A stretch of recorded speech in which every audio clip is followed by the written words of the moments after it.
अस्सलाम वालेकुम दोस्तों, कैसे हो? उम्मीद है कि सब खैरियत से होंगे। अल्लाह आप लोगों को ऐसे ही खुश रखे। चलिए आज के किस्से की तरफ बढ़ते हैं। आज का किस्सा बहुत छोटा, मुख्तसर और शॉर्टकट है, लेकिन सबक बहुत बड़ा है। आपको इसको पूरा जरूर सुनना चाहिए। मैं गारंटी से कहता हूं आपका एक सेकंड भी जाया नहीं होगा। अगर आपको अच्छा लगे तो अपने दोस्तों में और अपनों में इसको शेयर जरूर करना। किस्सा यह है कि सुल्तान महमूद गजनवी रहमतुल्लाह अलैह के पास एक शिकारी आया। उसके हाथ में एक चकोर था। चकोर एक परिंदे का नाम है जिसका फोटो आप देख रहे हैं। जिसका एक पांव नहीं था, वो लंगड़ा चकोर था। सुल्तान ने जब उसको देखा तो सुल्तान को वो चकोर बहुत पसंद आया।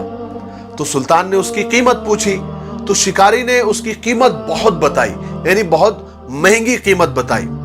सुल्तान हैरान हुआ और शिकारी से कहा कि भाई ये तो लंगड़ा है, इसका एक पांव भी नहीं है, इसमें ऐब है, तुम इसकी इतनी कीमत क्यों बता रहे हो, इसको इतना महंगा क्यों बता रहे हो?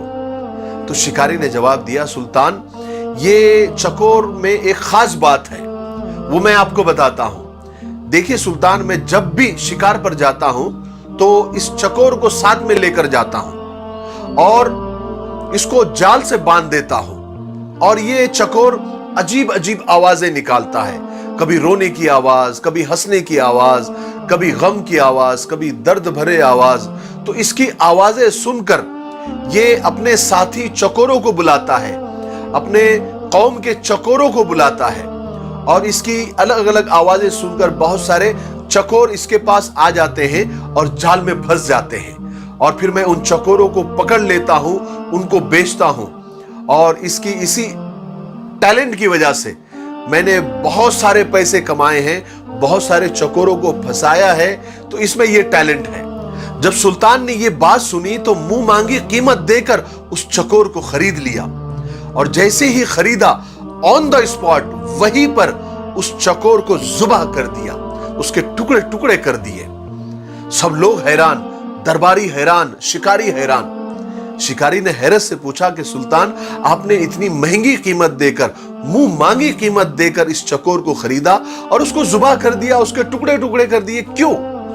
तो सुल्तान ने उस वक्त बड़े तारीखी जुमले कहे जो हम सबको याद होने चाहिए, जिंदगी भर याद रखने चाहिए। सुल्तान ने कहा, जो दूसरों की दलाली के लिए अपनों से गद्दारी करता है उसका यही अंजाम होना चाहिए, उसको जुबाह कर देना चाहिए, उसको कत्ल कर देना चाहिए।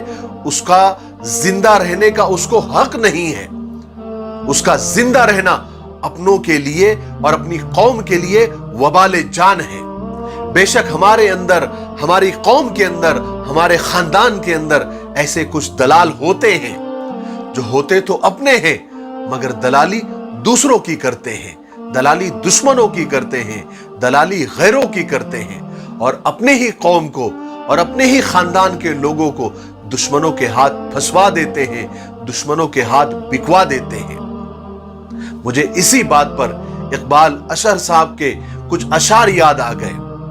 वो फरमाते हैं कि सिमट के रह गए माजी के दास्तानों तक, हुदूद ज़ात से आगे निकलने वाले लोग। सितम तो ये है कि हमारी सफों में शामिल है, चिराग बुझते ही खीमा बदलने वाले लोग। हमारे दौर का फिरौन डूबता ही नहीं, हमारे दौर का फिरौन डूबता ही नहीं, कहां गए पानी पर चलने वाले लोग।